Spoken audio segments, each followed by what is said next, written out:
শ্রাবণ মাসের প্রথম সোমবারে শিবের মাথায় জল ঢালতে কোন মন্দিরে গেলাম।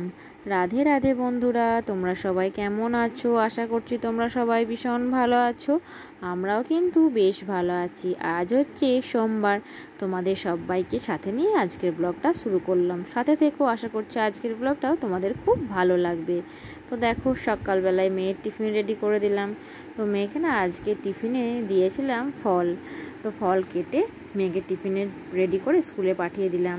তো তারপরেই জানো তো রোজকার কাজ। তো তারপর কি বলো তো, আজকে না ভোর ভোর উঠে সব বাসি কাজ সেরে নিয়েছিলাম। তো আমার সংসারের যাবতীয় কাজ প্রায় শেষ। তো এদিকে দেখো, জলখাবার বানাবো বলে আবার দেখলাম যে অনেকগুলো গাছ ভর্তি কুমড়ো ফুল ফুটেছে। তো সেই কুমড়ো ফুলগুলো দিয়ে না বড়া করব ভাবলাম। তো সেই জন্য সকাল সকালই একদম চলে এসেছি বাগানে কুমড়ো ফুল তুলতে। তারপর গাছে লঙ্কাও তুলে নিলাম। তো এদিকে দেখতে পাচ্ছ আমাদের আদা গাছগুলো না খুব সুন্দর হয়েছিল। তারপর এই বৃষ্টি পেয়ে গাছগুলো আরও ভরে উঠেছে। তো এখানটায় না অনেকগুলোই আদা গাছ লাগানো হয়েছে। তো এগুলোর মধ্যে অনেকই আদা থাকে আর কি। তো তারপর দেখো কতগুলো কুমড়ো ফুল তুলেছি। তো বাড়িতে এসে দেখো বেসনের যে ব্যাটারটা হয় সেটা রেডি করে নিলাম। আর কুমড়ো ফুলগুলো না কেটে ধুয়ে পরিষ্কার করে একটা জায়গার মধ্যে রেখে দিলাম। আর কি বলো তো, শুধু কুমড়ো ফুলের বড়া করলে তো হবে না। তো সেজন্য না একটু পরিমাণ কুমড়ো আর কি নিয়ে নিয়েছি। তো এদিকে বড়াটা হতে হতে আমি এদিকে কিছুটা পরিমাণ কুমড়োও না কেটে নিয়েছিলাম। তো এখানেই তো বটিটা রাখা থাকে। তো এদিকে বড়াটা প্রথমে দিয়ে দিয়েছিলাম কড়াইয়ের মধ্যে। তো হতে হতে আর কি কেটে নিয়েছিলাম। তো কি বলো তো, সকালবেলায় না ওর বাপি বাজারে যাবে। তো আজকে আর বাড়ি আসার টাইম পাবে না। তো সেই জন্যই আর কি আরও তাড়া ছিল। তো ছেলে কিন্তু এখনও ঘুমায়নি। ছেলেকে ওর কাকায়ের কাছে দিলাম। তো কাকায়ের সঙ্গে ও বেড়াচ্ছে। তো আমি এদিকে জলখাবারটা বানিয়ে নিচ্ছিলাম। কাকাইও একটু পরেই বাজার যাবে। তো যেহেতু বাজার যাবে সেহেতু বাজারের যে মুড়ি খাবারটা জলখাবারে তো সেটাও পাঠিয়ে দিতে হবে। তো সেই জন্য একবারে বানিয়ে নিচ্ছি।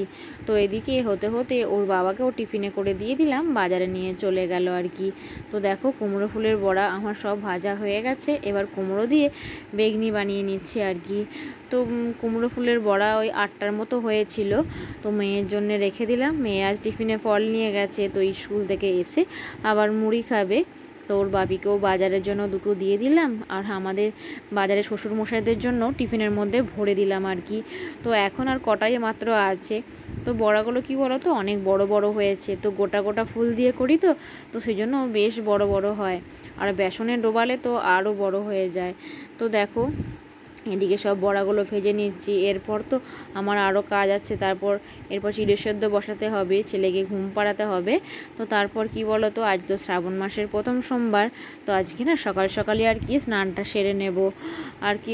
সেই জন্য না সকালবেলায় ঘুম থেকে উঠেই আগে ঘরের যে বাসি কাজগুলো সেগুলো সব সেরে নিয়েছি তাড়াতাড়ি করে। তো ঝাঁট দেওয়ার পরই ছেলে আজকে সকালে ঘুম থেকে উঠেছিল। তো তারপরই না আর কি ছেলেকে একবার মেয়েকে দেখতে দিলাম। তারপর মোছামুছির কাজ সব সেরে নিলাম আর কি। তারপর মেয়ে স্কুলে চলে গেল।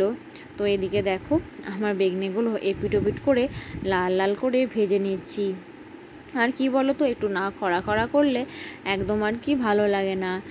তো এটা হতে হতে আগের ভিডিওয়ে দিদিভাইদের কমেন্টগুলো একটু তোমাদের সঙ্গে শেয়ার করে নিই। তো আগের ভিডিওয়ে দিশান দিদিভাই কমেন্ট করেছেন ভেরি ভেরি বিউটিফুল ভিডিও।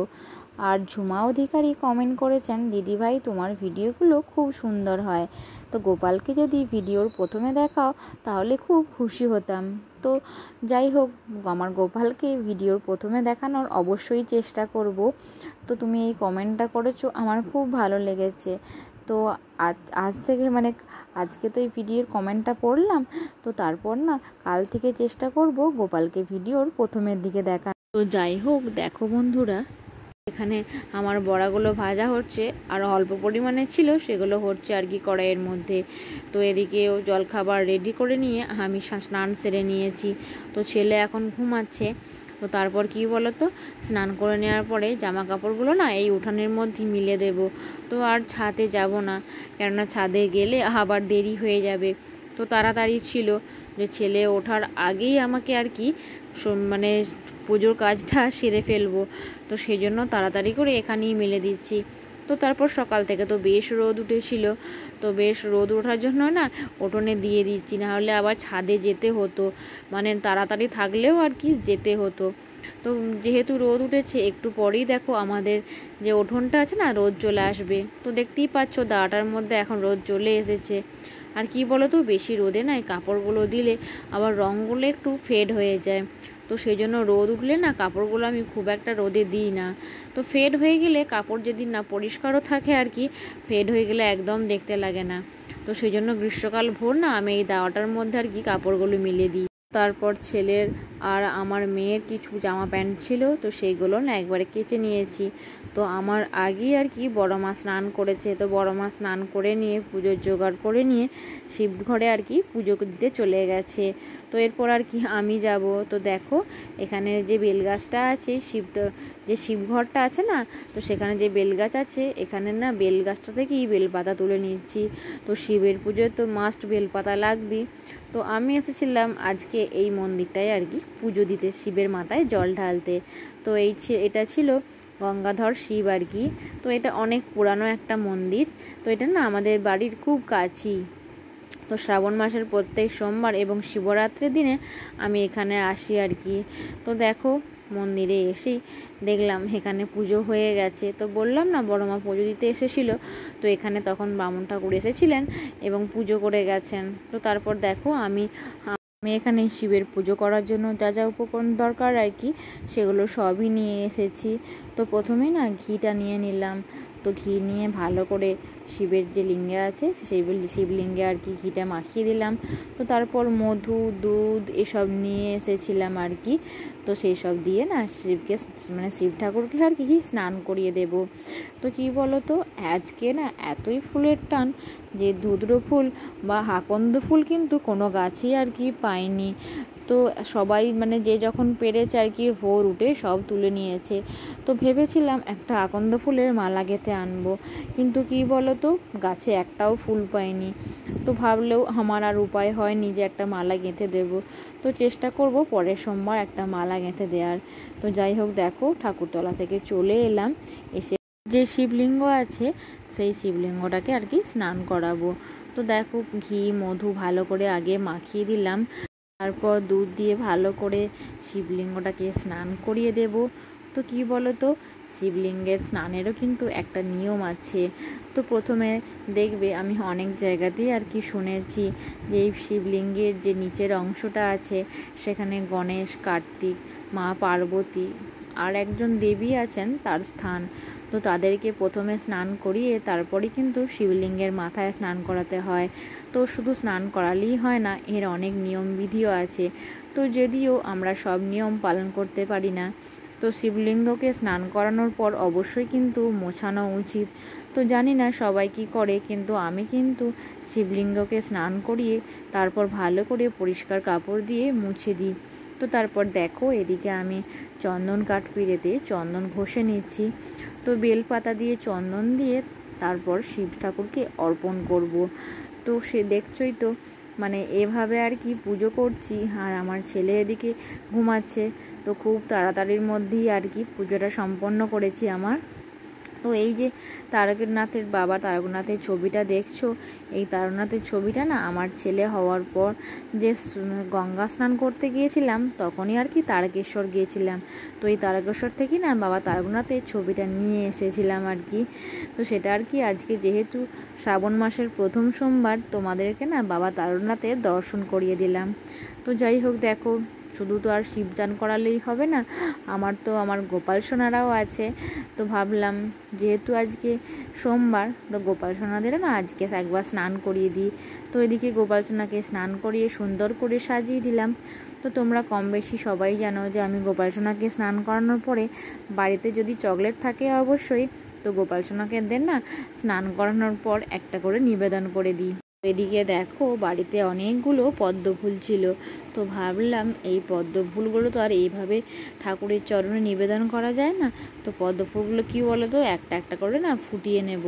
আর আমার এই পদ্ম ফুলের পাপড়িগুলো খুলতে এত ভালো লাগে তোমাদের কি বলবো। তো দেখো পদ্ম ফুলের পাপড়িগুলো একটা একটা করে খুলে নিলাম। আর এই যে দেখতে পাচ্ছ পদ্ম ফুলের মাঝে যে সাদা মতো অংশটা আছে সেটা না অবশ্যই ফেলে দিই, আর যে মোটাটা আছে সেটাও অবশ্যই কেটে বাদ দিতে হবে। তো তারপর দেখো একটা একটা করে সব কটা পদ্ম ফুল আমি এখানে মানে ফুটিয়ে নিচ্ছি। আর আমাদের বাড়ির না বাইরের দিকে গোয়াল বাড়িতে না একটা টবের মধ্যে এই সাদা পদ্ম ফুলের গাছ লাগানো হয়েছে। তো এর বাপির তো খুবই শখ সাদা পদ্ম ফুলের গাছ। তো জানি না গাছটা কবে ভালোভাবে বেড়ে উঠবে এবং ফুল ফুটবে। তো বাড়ির মধ্যে যদি পদ্ম ফুল ফোটে দেখতে কিন্তু খুব সুন্দর লাগবে আর কি। তো যাই হোক দেখো আমার কিন্তু এখানে সব কটা পদ্ম ফুলই ফোটানো হয়ে গেল। তো দেখতে এত সুন্দর লাগছিল কি বলবো তোমাদের। তো পদ্ম ফুলগুলো না বড় হলে আরও দেখতে ভালো লাগতো আর কি। তো যাই হোক আমি এই জায়গাটার মধ্যে না পদ্ম ফুলগুলো সব সাজিয়ে নিলাম। তো তারপর এক এক করে ঠাকুরের চরণে নিবেদন করে দেব। তো প্রথমেই কি বলো তো ভাবলাম রাধা মাধবের চরণেই নিবেদন করে দিই। তো তারপর এখানে মা লক্ষ্মীর যে ঘরটা আছে সেখানে একটা দিলাম, এবং কি বলো তো এই যে দেখো জগন্নাথ দেবের চরণেও একটা নিবেদন করে দিলাম। তো তারপর আর কি, এরপর আমার ছেলেকে খাইয়ে স্নান করিয়ে দিয়ে আমি আজকে আমার ছেলেকে শিব ঠাকুর সাজানোর চেষ্টা করছিলাম। তো দেখো এই যে একটা নকল চুল ছিল, ভাবলাম যে জটা করে ছেলের মাথায় পরিয়ে দিই, কিন্তু আমার ছেলে তো এই চুলের জটাটা মানে 5 সেকেন্ডও মাথার মধ্যে রাখেনি। তো যাই হোক আমার ছেলেকে তো অনেক কষ্টেও শিব সাজাতে পারলাম না। তো জটা ছাড়াই আমার ছেলে এখন শিব সেজেছে। তো যাই হোক আমার ছেলেকে কেমন লাগছে তোমরা কিন্তু অবশ্যই কমেন্ট করে জানিও। আর এদিকে দেখো শিবের জটা পাশে পড়ে আছে, আর রুদ্রাক্ষের মালাটা যা হোক করেও আমি একবার ওকে পরিয়েছিলাম। তো তারপর কিছুক্ষণ পরই আর কি খুলে দিয়েছিলাম। তো দেখো ছেলে কিন্তু বেশ মজা পাচ্ছে, আর বারে বারে না চুলটা খুলে দিয়েই হাসি করছিল। তো যাই হোক বন্ধুরা আজকের ভিডিওটা এখানেই শেষ করলাম, আবার দেখা হবে নেক্সট ভিডিওতে। রাধে রাধে।